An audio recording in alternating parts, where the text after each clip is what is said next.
Hi, welcome to Kinig's Corner. I'm Jerry, I'm your host.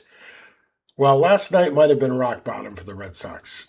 They got shut out 3-0, and Toronto used an opener and a bunch of relievers, not even their A relievers, and the Red Sox couldn't do anything offensively.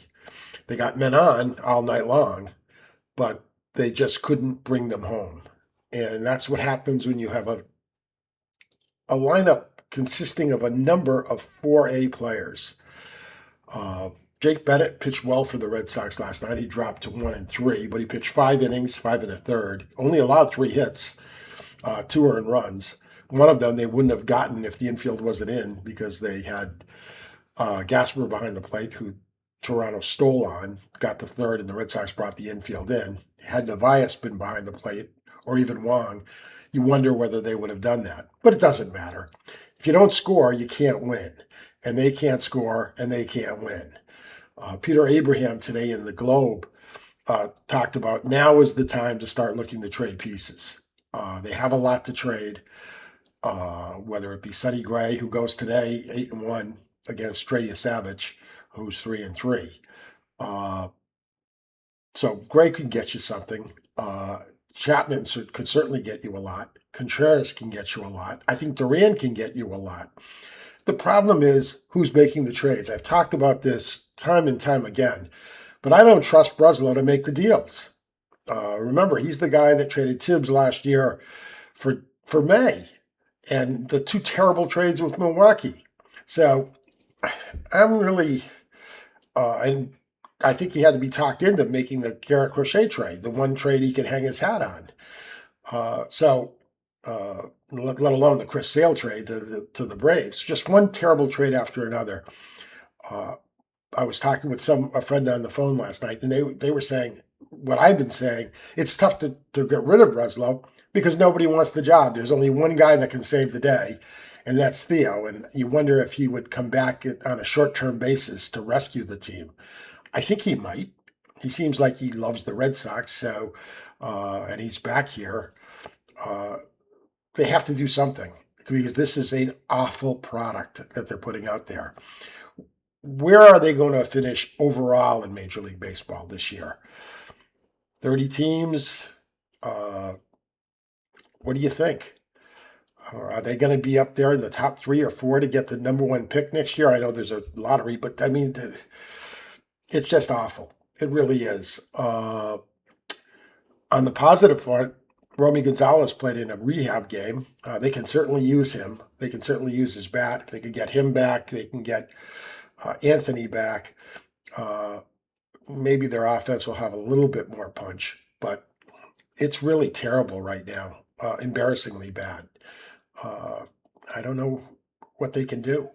And I don't trust Breslow to be the guy to fix the problems.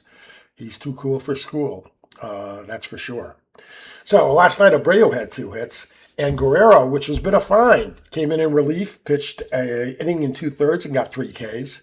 Easy to get Ks when you're throwing 101, 102 miles an hour, and that's what he does. He's been a revelation for them. No question about that. I could see him going into the closer role if they do indeed trade Chapman. Rub with trading Chapman is he's under contract for next year. So assuming that you think you can have a decent team next year and maybe be in a playoff push next year, what are you going to do for a closer? Now, having said that, we look at the free agent market this year, there are no hitters to get, none. So where are you going to improve the offense? Right now, you could say, well, we've got Anthony in left, we've got Abreu in right, we've got Rafaela in center. That's a good outfield, and it is. All right, what do we have in the infield that works? As Krantz said in Apollo 13, what do we have on the ship that's good? Well, Contreras at first base has been fine. But after that, second and short and third is just punchless. And catcher has been punchless. So we got 4 positions that we're exceptionally weak at. Throw in designated hitter, whether it's Yoshida. I don't know how they can work around getting something for him or getting him out of town. Yoshida, Duran.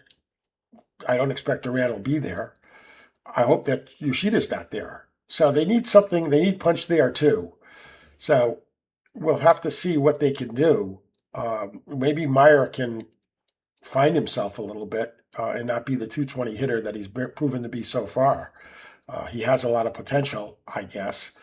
But right now, things are really bleak. This is the worst offensive team the Red Sox have had in my lifetime. And once again, as I tell you repeatedly, I'm from the 60s.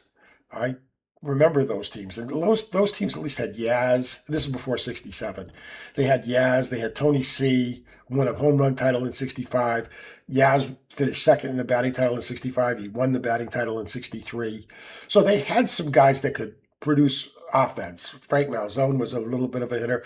They had Dr. Strangeglove, Dick Stewart, hit 42 home runs for him. So they got, and Felix Mantilla at second base. Neither of them could field on the right side of the diamond, but they did hit home runs. Mantilla had over 30. So I just don't see what we're going to be able to do with this team right now. And I think they're in a real quandary. If there was a big free agent available this year, I feel confident that John Henry, he knows which way the wind is blowing, and it's not blowing in his direction. Fans are chanting, sell the team. I think that's one of the reasons why he's been out and about, trying to show, hey, I do care. But as I said yesterday, actions speak louder than words. And so far, John, your actions have been that you want to win, but that's not the question. You know, in sports, every athlete wants to win.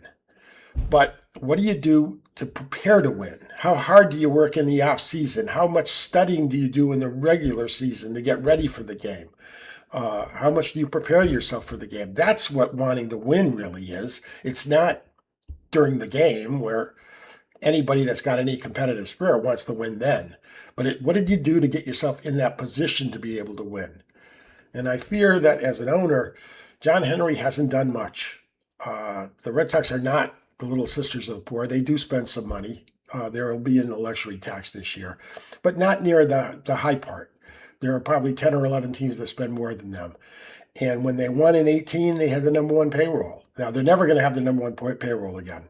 Never. Not with the Dodgers and a few other teams. But they can be in the top five. They should be in the top five. And until they are, I fear that we're going to see more teams like the one we're watching this year. Once again, I've told you, don't bother watching the games. Don't go to the games. That's what you have me for. I'll do that for you. So they have a game today at about an hour, a little less than an hour now.